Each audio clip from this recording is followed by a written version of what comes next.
Welcome to the Floridaville Express. This show is hosted and produced by the team at Rocket Ship Consultants, and it's based on our popular podcast, The Floridaville. The Floridaville Express is a condensed show, and each week we highlight people who are making an impact on or in Florida. I'm Rosanna, Catalano, an attorney with a background in television and radio news. I founded Rocket Ship Consultants, a strategic communications firm, and our mission is to launch your business or organization and take it to the next level. Hi, I'm Jeanne Curtin. I'm an attorney, Florida Supreme Court certified circuit mediator, and I'm the business partnerships director at Rocket Ship Consultants. And I'm Tootle, also an attorney and the operations director here at Rocket Ship. Our guest tonight is Vincent Hunt, the founder at Better Design Company and co-founder at Forever Creative Company. Welcome to the show, Vincent. Thanks for having me on it. It's going to be great. Thank you. Indianapolis, Indiana, about 25 years ago, when we were first transitioning into like web, right? Commercial web. So Better, the reason why I created it, it was because after all of these years, I started to see all the chinks in the armor of, the design space as it pertains to brand identity and web specifically. And as we traverse forward, companies, brand is so important. How do you stand out in all the noise? So Better is a boutique consultancy that specializes in the small to medium-sized market, which makes us relatively unique in the sense that we want to deliver top-tier design, strategy and insight to that group because they're the ones that kind of have to like feel their way. So we want to create a better solution for brand identity and web design. So that's what we do at Better. Very, very straightforward. Brand identity and web. And even when people start saying, do you do like marketing and advertising? Nope. We do brand identity and web. Right? We support those things. So that's what we do at Better, Better Design. Okay. That's great. What about, I know that you've recently created Forever Creative Company. Tell us about how you came up with the idea for that and what that company does. Yeah, so Forever Creative, again, is the culmination of a bunch of years, a bunch of touch points along the way. Because you find like when you're in the creative space, because of innovation and the speed and the velocity of innovation today, things are changing rapidly all the time. Right? Well, one of the most Herculean changes that we've seen here in the last 2 to 3 years is the advent of decentralization, DeFi, blockchain, all those technologies and how they actually interact or how they intersect with the creative space. The way that this is manifested is in a ideology or a system called NFTs. And I'm sure we've probably all heard of NFTs. If you haven't, it's non-fungible tokens. Right? And it's how do we take creative assets, append them to the blockchain for authenticity, and now use those assets to sell, to build value around the creative, capacities that we put into the earth. So when all that started coming forward, I said, wait a minute, this is truly the dawn of the creative economy. Something that I've done keynotes on, talked about, evangelized all this time. Now, finally, we're starting to see where creatives have a lot more control and power over their creative output. In other words, if a digital artist puts a piece of digital art in the world, no longer is it just a commodity that you consume, use it, put it into web or whatever you're going to do, YouTube, whatever. Now that artist has the ability to sell that digital art, right? That digital work as an NFT, append a smart contract to it, write in royalties. So whenever that artwork is resold, they get royalties based on work that they've done one time over and over again. And we've never been able to see that before, right? So because of all that, I said, you know what? I want to create now because I'm, again, a veteran in the space, 48 years old. I said, the last company that I create in this genre, in this lane, I want it to be a company that truly illuminates the power of what we can do in the creative economy. And so Forever Creative, we don't take in clients, we create projects that we put into the earth, leveraging AR, VR, MR, XR, all the multiple realities. And we have a whole ideology that we call world anchored XR experiences. In other words, world anchored extended reality experiences. How can we take content and instead of putting it on screens, put it in the space around us? The way NFTs play into this is we also purchase what's called virtual real estate. which is the digital canvas that these experiences live on, right? So it's a completely new business model. It's nerve-wracking because it's always changing and it's weird, but I live in chaos, and I love what kind of innovation can come out of that kind of, chaos and fast-moving space. So Forever Creative is basically a production company, and instead of our productions showing up on your screens, it'll show up in the world around you. Think Pokemon Go for everything else, right? It's going to be pretty interesting. Our very first project, I think the world is going to love it. I can't give away the keys to it, but it's definitely going to make an impact. The collaborations in it are going to be outstanding, and that's going to be coming out in the next 2 to 3 months. So my mind is blown. You and I had a long conversation about all of these different technologies and sort of the umbrella that they come under, which is the metaverse, the other day. And I'm pretty sure I don't think my brain has recovered from that conversation. I'm sorry. So the PTSD is real. It is because I'm a techie at heart. I love all of this stuff. And it was very exciting. So for those in our audience who are unfamiliar with a lot of these terms that you talk about, which fall under the umbrella of the metaverse and all of these virtual world concepts, can you break down some of these key concepts for us? Let's start with virtual reality. I think that's one that people are maybe the most familiar with. Yeah, virtual reality is, and we've seen this for a while, right? And when you think about the adoption of virtual, like how many people actually go home and put a headset on, right, and go into virtual worlds, right? How many people are actually doing that? Well, the gamers. That's the only very first thing I we can think. think We of. think gamers, right? Gamers will do this. But in reality, the audience for virtual reality extends through medical. It goes a lot of different places because what we can do with VR is put on a headset, which is actually the barrier to entry, right? People are thinking, oh, I've got to go buy this thing and put it on my face and go into a virtual world, right? So that's where you have the friction as it pertains to like consumer adoption at scale. But even at that, like I have to like shy away from saying that because I think Oculus, which was purchased by Facebook, I think they have like 10 million headsets out in the world right now, if not more, and it's growing. And then Facebook now announces that it's going to be a metaverse company. And I can tell you now, using the beta version of Oculus Horizon, which is Facebook's representation of the metaverse, where you can actually walk around. The people that we're seeing on our Facebook page now, all of a sudden, they're avatars and we're walking around with them in virtual reality, is mind-blowing, right? So virtual reality in its most simple context is putting on a headset, going into a completely virtual world, right? Okay. So that's VR. Okay. So break it down for us. What is augmented reality? Augmented reality. I love augmented reality because augmented reality, I think, is going to be easier for us to wrap our arms around. In fact, I know it will be. When we saw Pokemon Go, that game come out and everybody's running around with their phone trying to catch little monsters in the earth, right?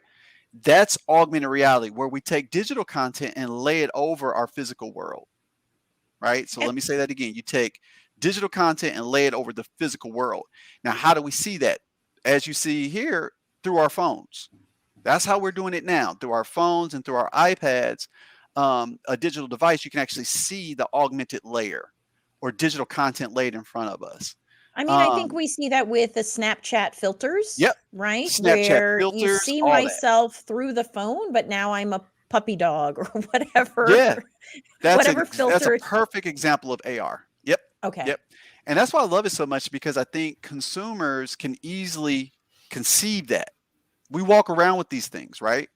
We walk around with our phones. And so with that, the introduction of AR, and again, we saw it with Pokemon Go, you had millions of people running around.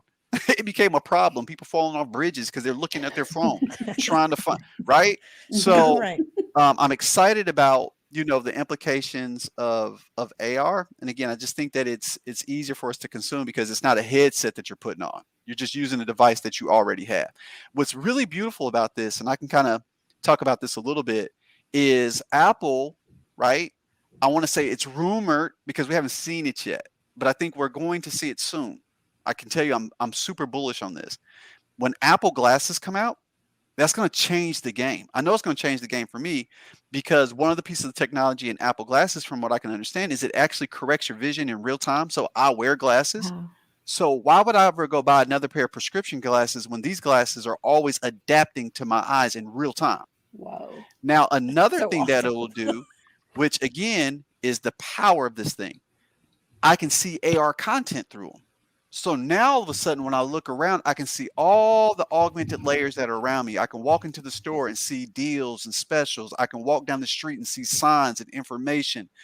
All of this is like right around the corner. And if you look at the new operating system that's coming out, the new iOS, they talk a lot about augmented reality. In fact, if you watch the last WWDC from Apple, the whole last part was about augmented reality. It's coming, right? And when it starts to be adopted at scale, if you think we get a lot of content now, you're going to get so much extraordinary content. It's going to be mind blowing. Absolutely. So that's AR. And that's why I'm so hype about it.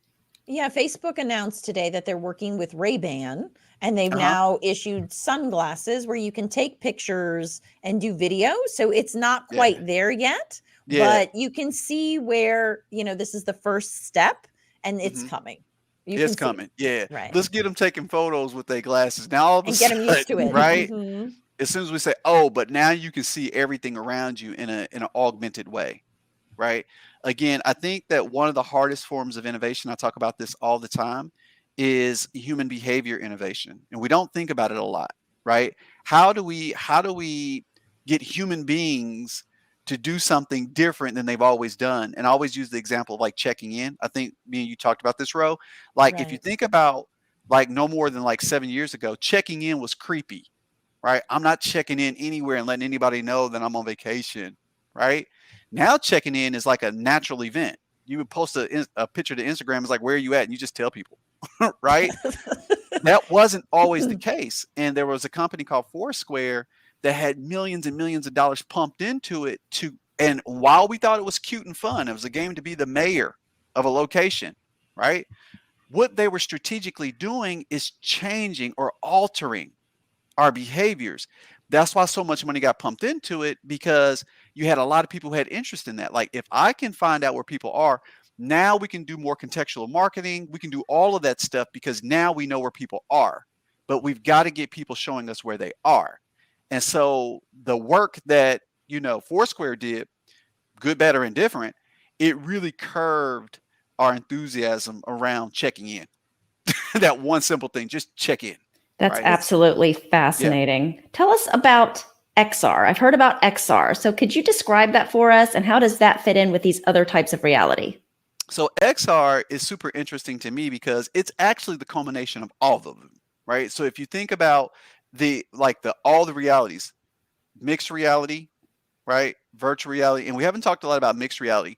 And I can kind of break down mixed reality really, really quick and give you a snapshot of mixed reality. But you have mixed reality, you have augmented reality, you have virtual reality. Those three put an umbrella over the top, and that's called XR, or extended reality, right?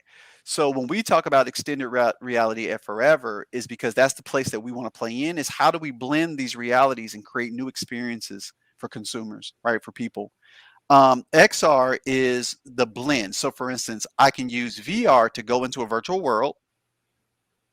Then there's an aspect of MR, mixed reality, where I can touch things in that virtual world and make actions happen. Because in any other virtual reality experience that you go into, if it does not have an MR component or a mixed reality component where you can touch things, you're basically just viewing, right? You're walking around and viewing. You're not interacting with the environment. But as soon as you add that MR layer, that means I can touch things. I can touch screens, buttons, move things around. I can do all of that. And very similar to what's going on with gaming in VR, right? So that's how we have to kind of think about, XR. It's the blend of these realities. And this is I love the platform Spatial. No dubs, you know what I'm saying? No shout outs. But Spatial, to me, I think is probably one of the most progressive companies because they're creating whole environments where people can come together and connect. And what you see here is a group of people having a meeting in VR, but able to use whiteboards, pull up browsers, and do everything that we would do in the physical world, just in the virtual world. And I love this because I think that this is going to be a very, very clear answer to hybrid work models. Absolutely. Moving forward. This is just unbelievable to me. Oh, it's now what's funny is a lot of people say that until they do it one time. Once you do it one time, you're like, wait a minute. How come we're all not doing this? It's a little nascent and foreign and disorienting because it's like Vincent's avatar is walking around and talking and doing what he does with his hands now in a virtual space. Very, very powerful. I reminisce back to 2005. Why all this makes sense to me is because back in like 2000, between 2003 and 2005, I was actually on a platform called Second Life. I'm like an OG Metaverse guy, right? Second Life to me was the introduction to all of this. Second Life was a platform where the whole world was created by its users. Every building, every mountain was terraformed by users, everything. So when you go into this creative space, you have people from all over the world interacting and connecting with each other. We actually created Satori Spire Studios in Second Life back in 2003, 2005. And we were doing anywhere in revenue, we were doing anywhere between 3,000 to 5,000 a week in transactions in a virtual world, which informed me to say, there's a day that's coming. All this stuff that we do with social media, that's baby cake stuff. Wait to the day where we're not meeting in webs like sites, but we're meeting in web places. That's fundamentally different. When I log in, I'm walking around amongst my peers doing transactions. And back then, the cryptocurrency was called Linden dollars. And so we were exchanging Linden dollars because it was the universal currency amongst everybody. And we would have to cash out our Linden dollars, millions of Linden dollars, to convert to thousands of US dollars. And my team was from all over the world. We had about 30 people on my team, everybody from 3D modelers to graphic designers, everybody. We were getting it in world, and it never stopped. It was 24/7, right? So that time really kind of informed me of this time. This time is just becoming more refined and more consumer friendly. What about the virtual real estate and cryptocurrency? I know we're throwing a lot of different aspects into this, but how does that play into all the things you've been talking about? Yeah, so virtual real estate. So again, at the end of the year last year, I started diving into the space of NFTs, non-fungible tokens.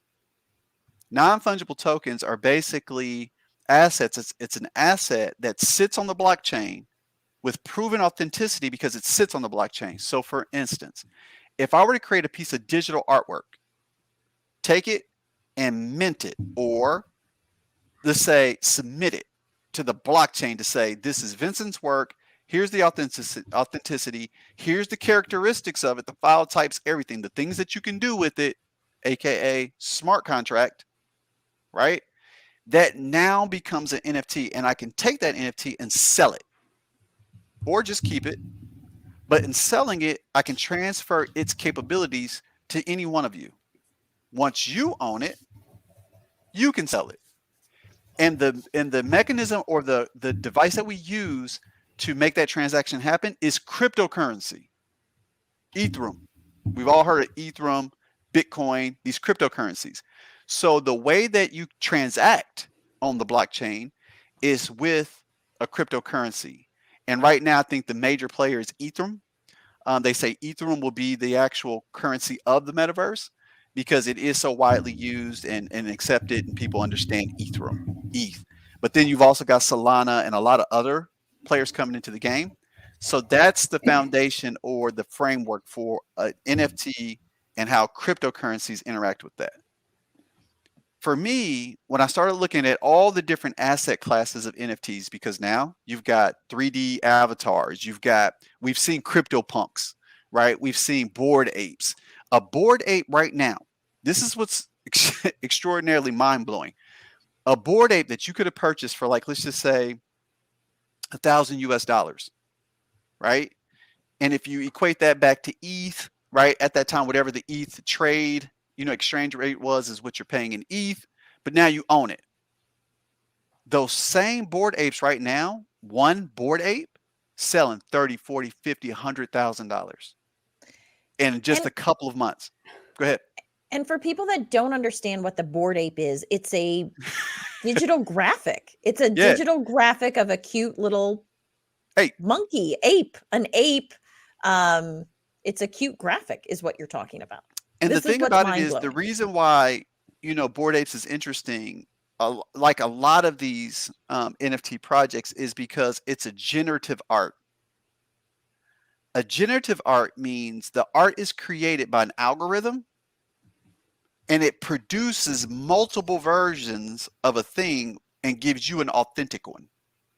So each Bored Ape is authentic because it's algorithmically generated and given to you.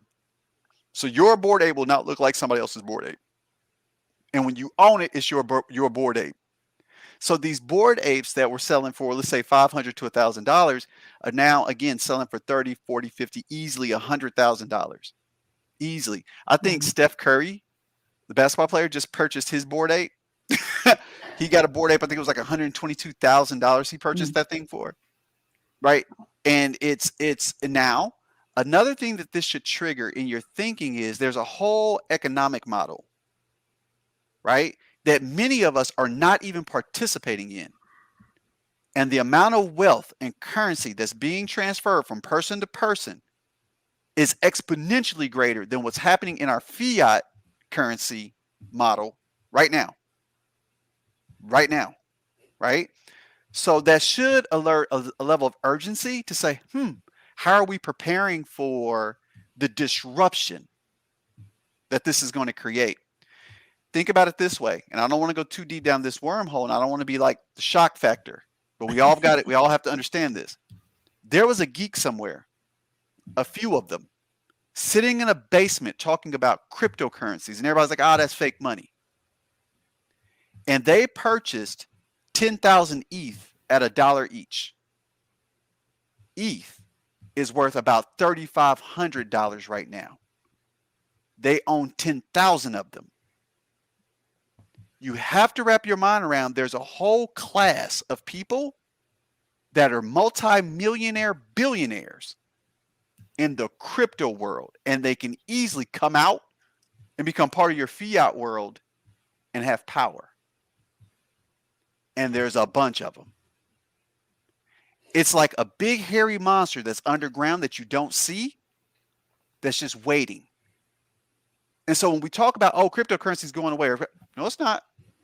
No, it's not. Visa just purchased a CryptoPunk. Come on now. This isn't going away. Yeah, I mean, because they even have exchanges. Or because it could be scary, we can't put a blind eye to the idea of it. Does that make sense? Mm-hmm. Right?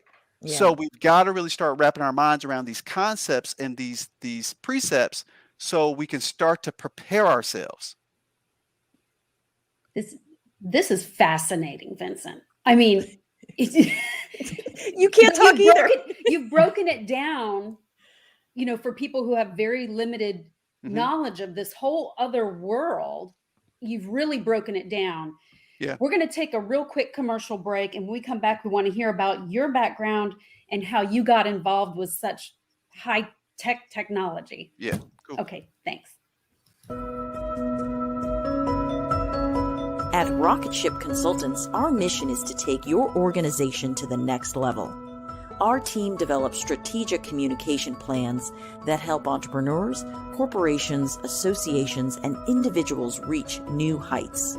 Our consulting team is made up of attorneys with additional experience in journalism, public relations, politics, broadcasting, and advocacy. Let us help you take that dream you have for a podcast or video show and make it into a reality. We can create networking opportunities, educational forums, and interactive conferences to spread your message. Let our team provide you with fresh ideas and inspiration. Rocket Ship Consultants offers a variety of services, so check out our website at rocketshipconsultants.com. Take off with Rocket Ship Consultants and launch your organization with us.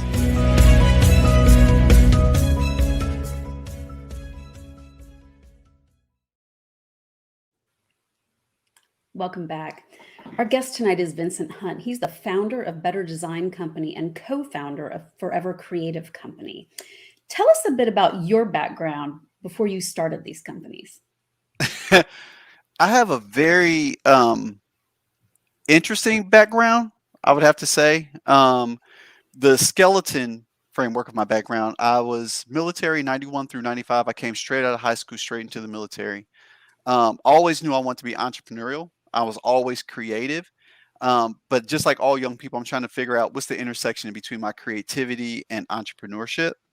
When I came out of the military in 95, I had a mentor who told me, go sell something extremely hard, because if you're ever going to be a CEO of a company, you got to learn how to sell some stuff. So I actually got into insurance sales, right, of all things. And I'm out there peddling insurance at 23, 24 years old, telling, people my age, like, you got to protect your income. And they're like, what you know about protecting incomes, bro? So in that, I got a bunch of no's. Like every day was like the no factory. I'm just getting no's from people. And it didn't dawn on me until later, once I actually got into my entrepreneurial flow at scale, that those no's matter, because it really helped me understand the resilience that you need to be an entrepreneur and what it takes to actually sell something into the earth. So I don't come from the entrepreneur school of create an idea and then go raise capital. I don't even believe in that. I believe create something of value and go sell it. Go sell. Go get some sales under your belt, right? And I think for young entrepreneurs that might be listening to this, that is the alchemy of an entrepreneur, right? So that's how I kind of start to come up. I was out in the streets doing my thing, and then all of a sudden this thing called web came, right? I saw my very first website. And when I saw my very first website and it was beautiful, I was like, oh, I think I want to create that. You know what I'm saying? I want to create that. So I literally started going to the library every day after work, right? And I was still going to school because, again, in the military, I was pursuing a business administration degree because, of course, you need a degree to be an entrepreneur, I guess, right? So I'm still pursuing this degree, trying to become, get business administration and, selling insurance, and now going to the library every day. I didn't even have a computer capable of building a website. So I'm at the library, like using their computers, using an old web crawler before Google, finding out information about web and HTML and how to create. And I did that for a year. And then after that year, I can remember distinctively thinking, I can either go sell insurance today, or I could put on my same shirt and tie and go let the world know that I'm a web designer. And I made that transition. So once I made that transition, of course, now I'm getting no's in the field. My competition at that time was like Yellow Pages, newspaper, radio, right? They're like, why would I do a website? I'm looking at my full page in the Yellow Pages. And even some people listen to this might be like, what is a Yellow Pages? It's that big book they used to drop on your porch. You know what I'm saying? Where you'd find businesses, right? That was actually competition. But I was blessed in the sense that, I actually sold my very first website to a guy who owned a construction company, which was super, super dope. Sold it to him, $2,500. I actually went and took the deposit on that website and went and purchased the computer that I needed to build that website. And then once I was done building it, he was like, okay, so how do we maintain this thing? And I'm like, that's a good question. So then he hired me on as a retainer to actually maintain the website from month to month. And so that instantly made me see a business model where if I just have more people like me selling and people designing and creating, and then the maintenance people, right, that could be a business model. And that's how Studio Verso was born way back then. And I started going through the ropes of building web and growing that business. So that's how that all got started. And then as time went on, so my position in that company went on to do more consulting, because at this time you had, when we talk about digital transformation, you had a lot of companies trying to figure out, how do we navigate, this digital space? How do we get into the digital space? So I started doing more consulting around that with the undercurrent of creativity, because I believe creativity is like the secret sauce to any business. Couple that with innovation, right? Creativity is to come up with the ideas, and the innovation is to do the ideas, right? So started really helping them understand, the power of the creativity within their organizations and how to innovate around that creativity and capture all that value. So started doing that. Design thinking came thanks to IDEO and the Kelly brothers who gave us design thinking. So I started doing a lot of work around design thinking within organizations, and just continue to cut my teeth in that creative space and build and grow, right? Learning all the time, learning. And then things start to change. Social media came 2008, right? 2009. I actually got hired by Barrington Broadcasting Group to do some consulting on how the news interacts with social media. So that's how I'm like integrated into that now. So all these emerging technologies and ideas have always been in front of me. And I think one of the key things that I have is like this absolute lack of fear as it pertains to new stuff, right? I'll go touch it. Let me go touch the furry thing, right? And like, how does it work? And I start to dissect those, unpack them, and then try to create common language so I can now give that to the client, right? So I think that's just one of my superpowers is to go into chaos, tame the chaos, make it make some sense, and then take it to a client and say, this is what this is, right? This is how you can use it. This is how you can leverage it. And so that has just carried me through my whole career.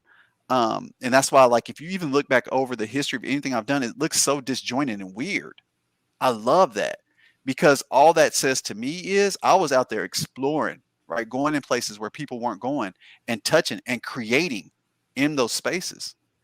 And so to me, I think that's a value proposition, especially for now when there's so much disruption. You've created so many successful businesses. How did you know that entrepreneurship was right for you? Was there a moment when you're like, this is it. This is what I want to do? I knew entrepreneurship was my thing as a kid, right? Like when I was a little hustler, like when I was a kid, I'd be that kid, going around the neighborhood cutting grass, and I had a garage cleanup business. Like I was coming up with all these witty ways to like make money on my block. But I think the thing that was like the biggest turning point for me as it pertains to like commerce and dollars, right? Because those are like you're exchanging service for value, right? Cut grass, get $20. But what happens when you start scaling things, you start thinking about the idea of saying, I'm going to take a commodity. So my candy sales business was really the thing that made me dial in, right? So I can say that the very first entrepreneurial risk that I took was taking $1 of my lunch money, because I didn't get a lot of lunch money. We didn't have a lot of money growing up. So I took $1 of my lunch money, went to the candy lady who was selling candy for her church, and I bought 10 packs of Now-Laters. Now, the risk is this. 1, didn't eat lunch. 2, those 10 packs of Now-Laters, I really wanted to eat 5. I loved candy as a kid, but I didn't eat the 5. I kept all 10 through the night. Like I didn't break one pack because I wanted to convert. So what I started to do is I took that 10 packs of Now-Laters that I had, that taffy, that candy, and I flipped it. So I turned $1 into $2.50. The light came on. If I take my $2.50 and turn it to 5, and 5 into 10, 10 to 20, simple math, right? But then there's only one of me. So I got to multiply myself. My homeboy Kenny Moran brought him into the game. So I started giving him candy. So he was selling. So now there's 2 of us. Now we can multiply faster. Then I realized my market was only so big. I only had one middle school, Westlane, right? So I said, I need some sellers in other schools. And so long story short, like going through that process of understanding and then even cutting the candy lady out, as sad as that might be, bless her church. My dad had this genius idea of, he said, why are you still going to the candy lady? Why don't you go to Sam's Club? I was like, that makes sense. So instead of going to the candy lady, I started going to Sam's Club and actually getting more supply. I was able to sell more, right? Have more variety. I wasn't bound by the candy lady anymore, her running out, right? So now I've got teams, diversification across those teams. And then I got smart and started saying, okay, certain candy sells better in other schools for whatever reason. My dad worked at a company that actually produced paper. I literally started taking like stacks of white paper and creating charts. And I would put the name of the school and the different flavors and track what was selling the fastest. And that's how I knew how to give each team the actual flavors that would sell best at their school. So that's a long way of answering your question of, I've always been an entrepreneur. And this is why I get so frustrated with all the boot camps and entrepreneur programs now, because I'm like, entrepreneurship is a thing of the soul. It's something that's in you. You can teach somebody business, But can you teach them ingenuity? Can you teach them resilience? Can you teach them sacrifice? Can you teach them hustle? Can you teach them strong work ethic? Can you teach them all the stuff that really undergirds an entrepreneur? There is a difference. So I think it's like 3 years ago, I started talking about entrepreneurship versus entrepreneurship, because I think it's important that we start talking about those layers, because up until now, we've been putting capes on entrepreneurs and at the exact same time create mental illness, right? If you're not designed to be an entrepreneur, but then I throw you out to the wolves to do this wicked thing that we do, might not be built for you. But maybe you need the security of a workplace, right, where you're not being subjected to the things that we get subjected to in entrepreneurship. One not greater than the other, both of them equally important. At the core of it is what? Creativity and innovation. So that's the common thread. So that, to me, is the alchemy of entrepreneurship. But I've always known I was an entrepreneur. Like, I've always known that. I absolutely love that story. And that is excellent advice also that you've just provided. I think that maybe it doesn't suit everybody, but it certainly seems like it suited you. So thank you for sharing that with us. Now, as a business owner, because this is a high-tech world and things are constantly changing, how do you stay informed about the latest trends in technology? Honestly, the best answer that I can give to that is, one, I stay in front of information.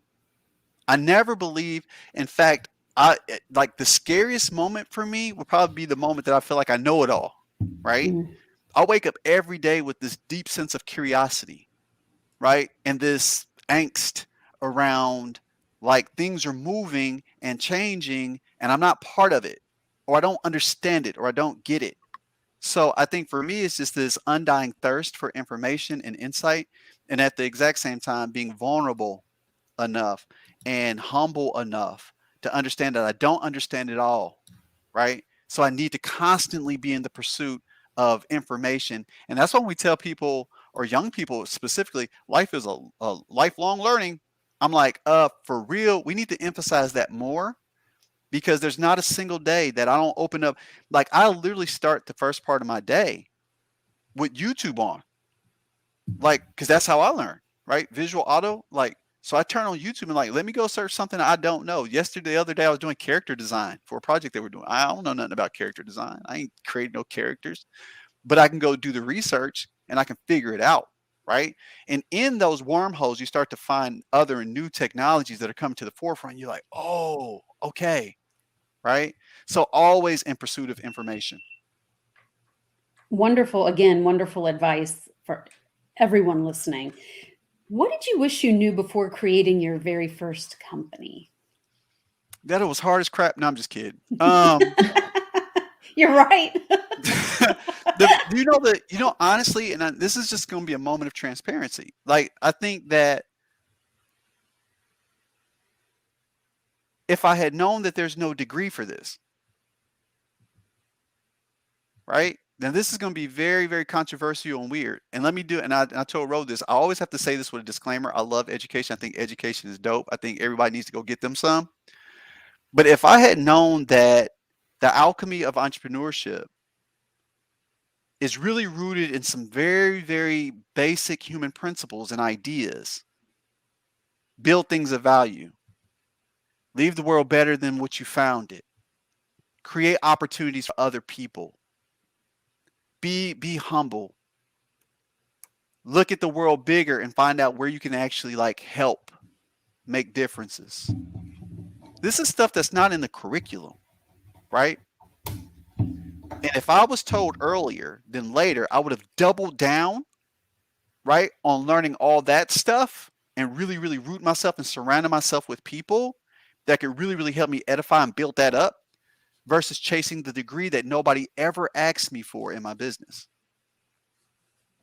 Nobody ever said, well, Vince, let me see your degree and what was your GPA before I signed this $100,000 contract.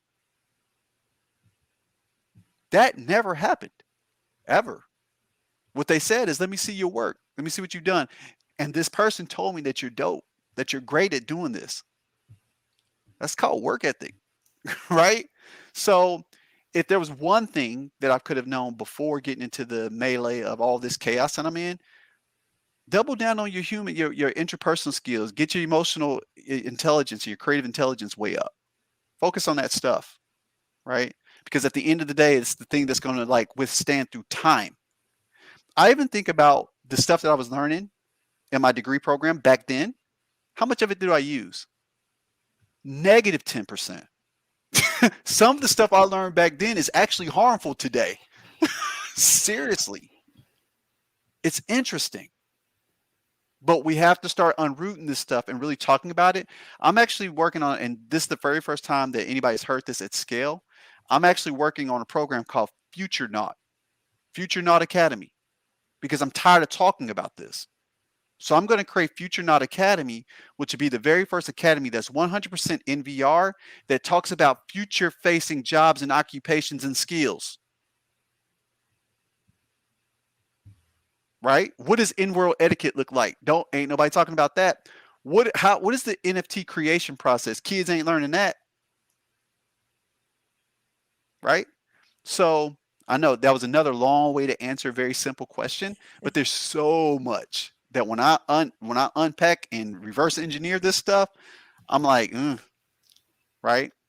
There's a lot of stuff that I wish I had known. Vincent, if our audience wants to stay connected with you, how can they do so? Find me on social. No, I'm just kidding. Of course, you can find me on social: Instagram, LinkedIn, Twitter, Facebook, all Vincent Hunt, at Vincent Hunt. I try to keep the brand consistent across that, so you can do that.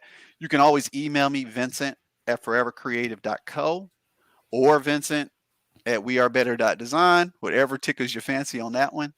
But most definitely, if you connect with me on socials, I'm very, very touchable. I love people. So it's not like I'm like behind some veil and you can't get at me. If you reach out to me and ask a question, I'm gonna most definitely be there and try to answer those questions. Vincent, thank you so much for joining us tonight. That's cool. Well, this wraps up tonight's episode of the Floridaville Express. Be sure to tune in Monday nights at 8 p.m. Eastern to catch our show live. And remember, you can watch previous episodes of the Floridaville Express on our YouTube channel and on Facebook. Now, don't forget, if you've been waiting to create a video show or a podcast like this one, we can help you with that. Our company, Rocket Ship Consultants, is available to strategize with you and help you launch your multimedia shows or virtual events. Also, reach out to us if you're interested in sponsoring this show. We offer a variety of sponsorship opportunities. Sponsorships create positive long-term brand awareness and connect your organization to new audiences, potential customers, and clients. Now, as for the metaverse that we've been talking about tonight, be sure to follow us on all our social media platforms because we will have more to come in this space. Have a wonderful evening and we'll see you next week.